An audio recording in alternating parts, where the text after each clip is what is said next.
Bismillahirrahmanirrahim. Assalamualaikum warahmatullahi wabarakatuh. Perkenalkan, nama saya Arta Reski Permatasari dengan NIM 60300121077 dari kelas Biologi A. Nah, di sini saya akan mereview materi genetika dan biologi molekuler.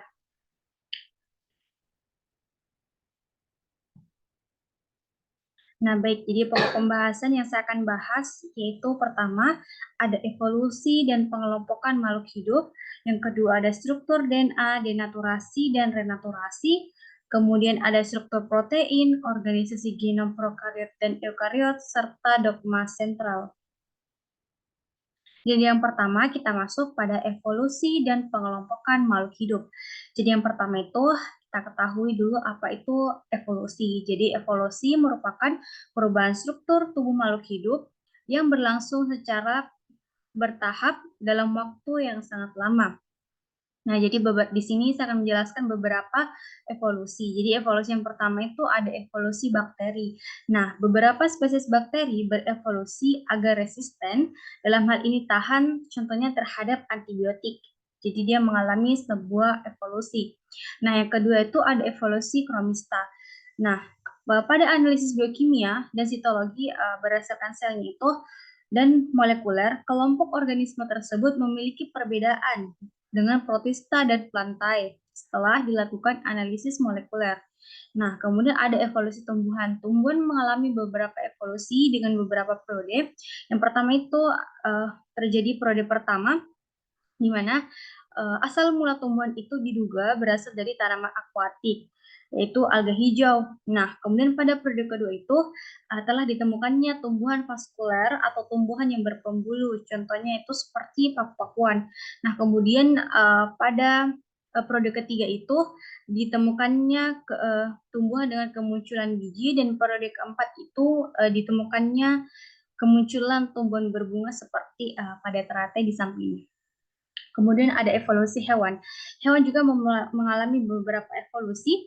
Contohnya dapat diketahui dengan petunjuk keturunan dari hewan tersebut. Yang pertama tentunya kita melihat adanya sebuah variasi dalam satu spesies hewan tersebut antar individu dalam suatu keturunannya.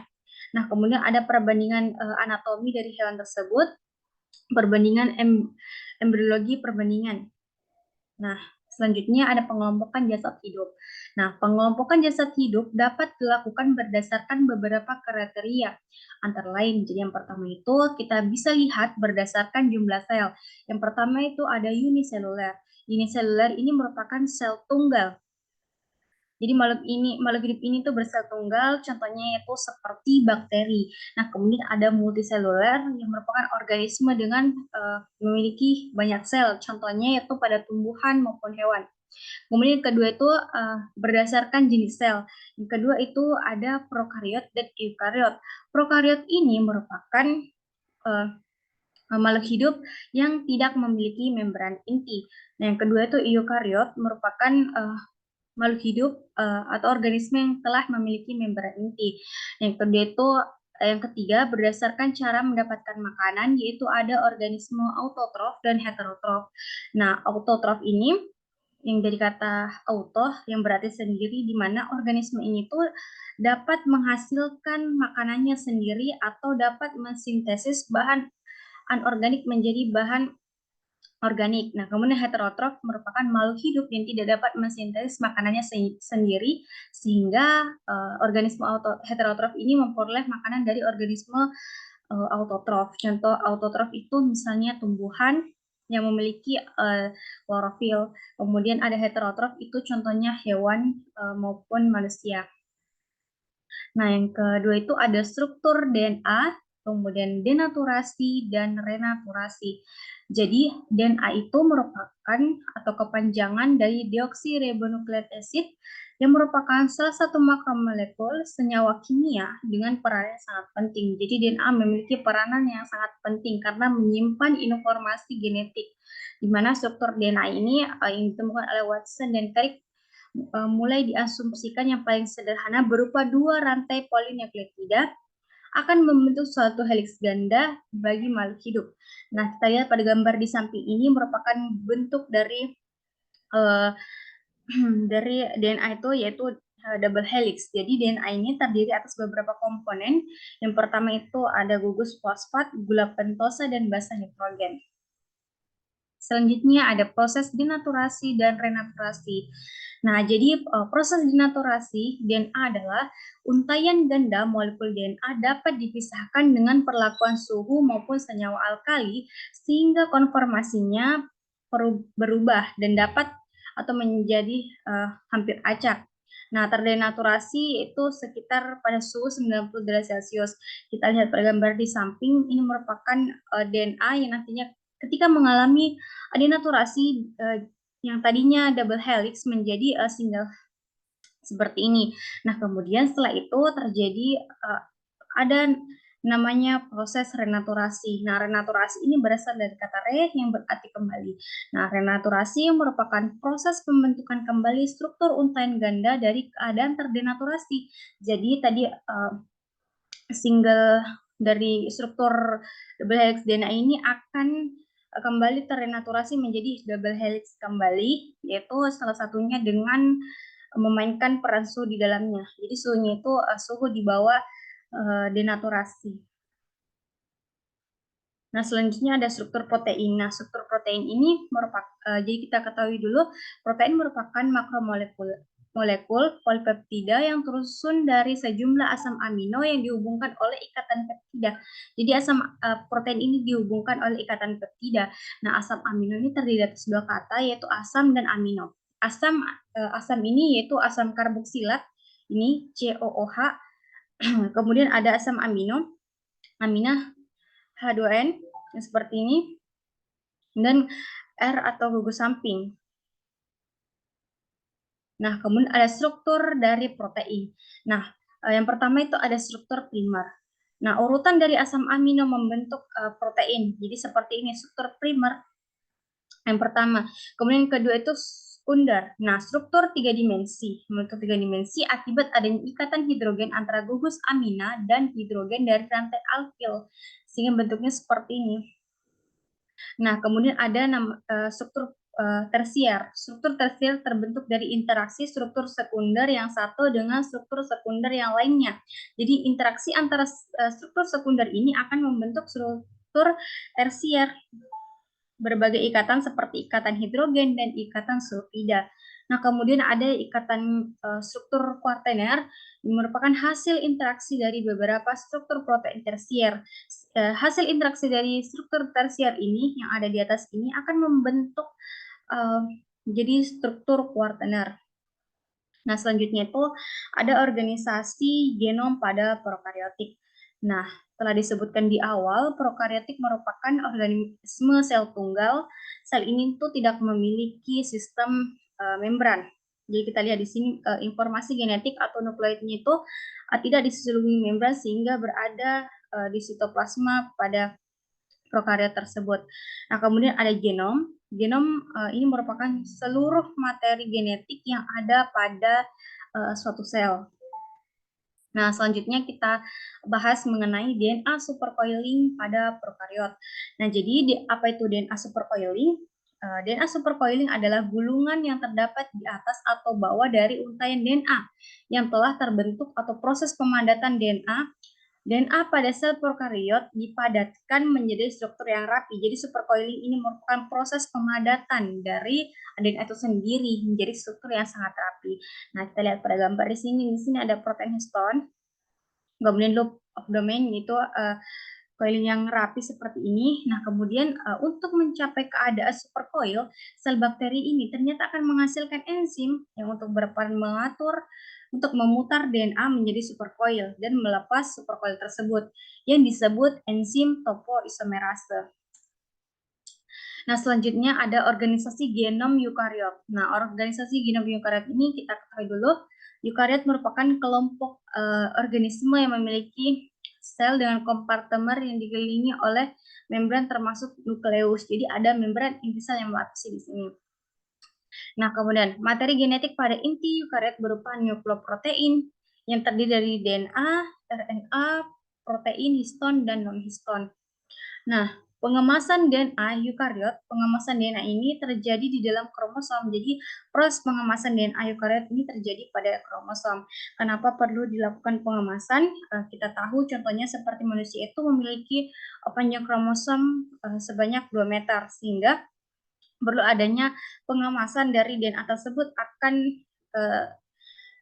supaya DNA tersebut muat pada nukleus si eukariotik. Nah, pengemasan DNA eukariot. Pengemasan DNA eukariot ini terjadi di dalam kromosom. Jadi pengemasan terjadi di dalam kromosom.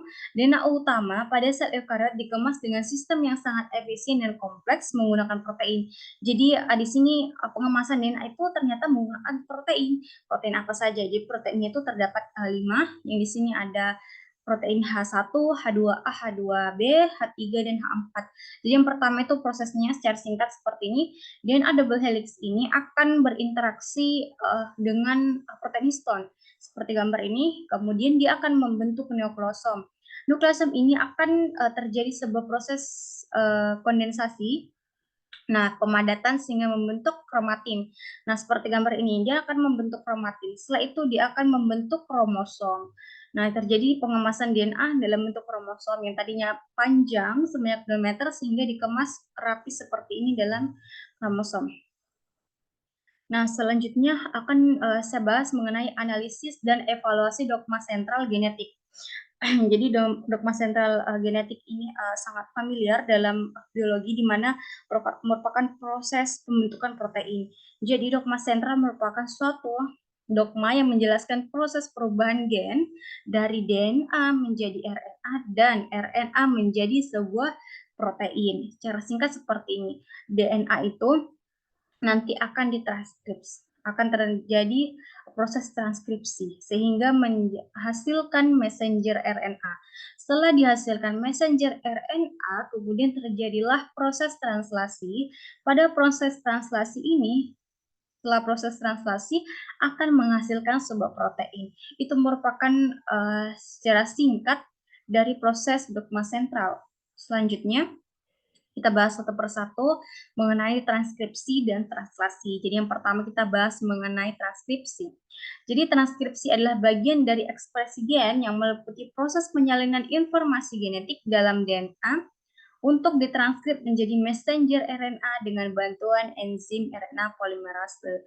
Jadi pada proses transkripsi ini menggunakan bantuan enzim RNA polimerase.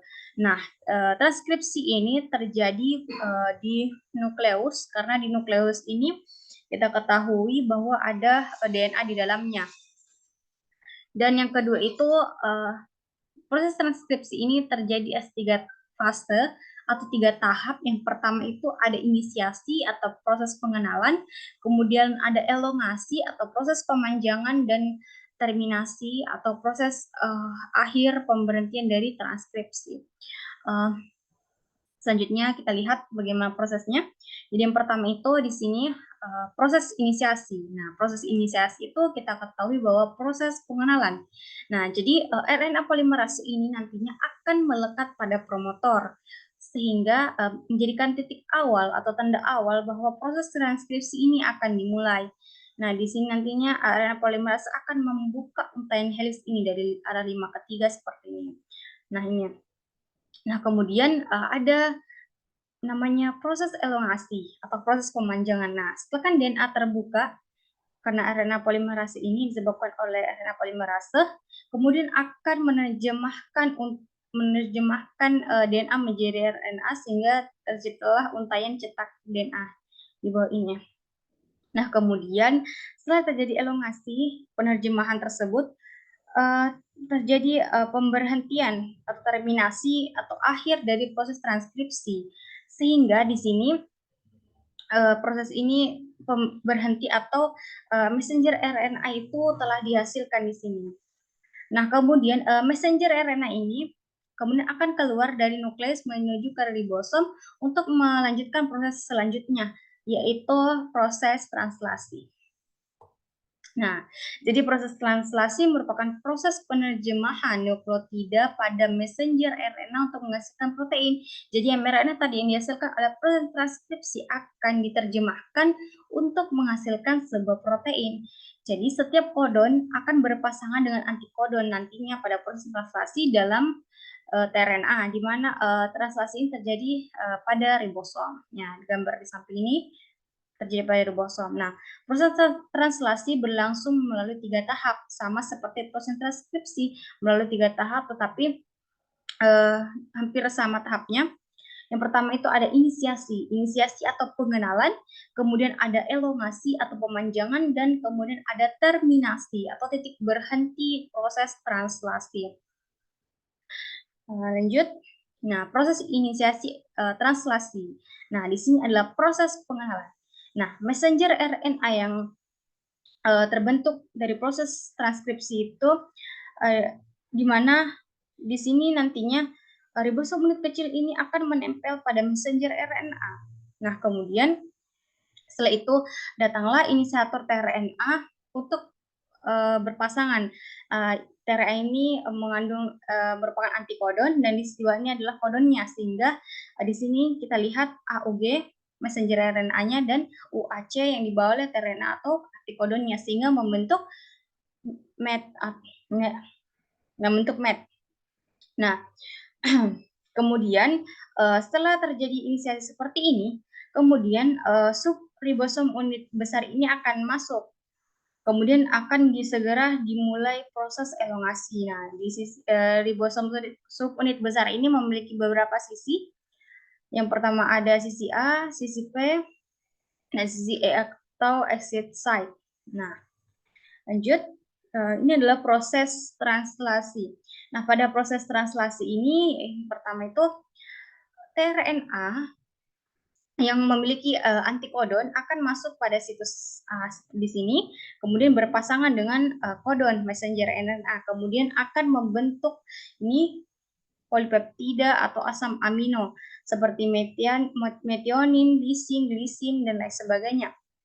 Nah, kemudian setelah itu akan terjadi proses mentranskrip, menerjemahkan antikodon berpasangan dengan kodon untuk membentuk asam amino. Nah, setelah itu tRNA yang telah melepaskan asam aminonya itu akan keluar dari situs E ini. Dia akan keluar dari sini. Nah, kemudian setelah itu, setelah proses ini tuh terjadi proses terminasi.